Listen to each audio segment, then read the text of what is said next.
ministre, ainsi que d'autres politiques. Hein. De toute façon, si je prends tous les politiques, je crois qu'il n'y en a pas un qui n'a pas un casier judiciaire pour détournement de biens sociaux, abus de biens sociaux, détournement de fonds publics, emplois fictifs, Chirac, Fillon aussi, les emplois fictifs et tout ça. Je pense que de toute façon, quand tu deviens politique connu, il faut que t'aies ton palmarès machin, et puis que ça soit à droite ou à la gauche. Hein. La gauche a aussi son gros palmarès aussi de fraudeurs, de casseroles, etc. au cul. Hein. Bien évidemment, ils sont pas exempts de tout ça.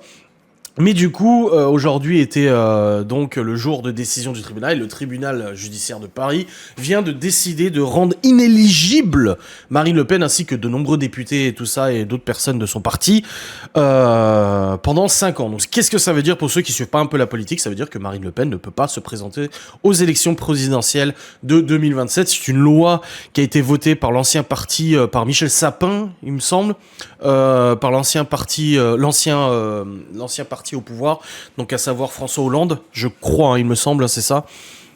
C'est une loi qui a été, c'est une arme de la justice qui permet de rendre inéligible n'importe quel candidat qui serait condamné pour X ou telle raison. Alors,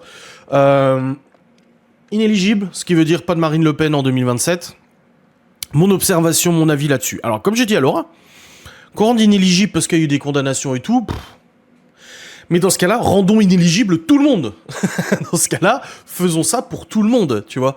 Parce qu'il y en a, ils sont passés entre les mailles du filet, où ils étaient condamnés avant, où on fait appel, où ils n'ont pas eu d'exécution provisoire. Donc, parce qu'en fait, ce qui se passe, c'est que Marine Le Pen va pouvoir faire appel de cette décision.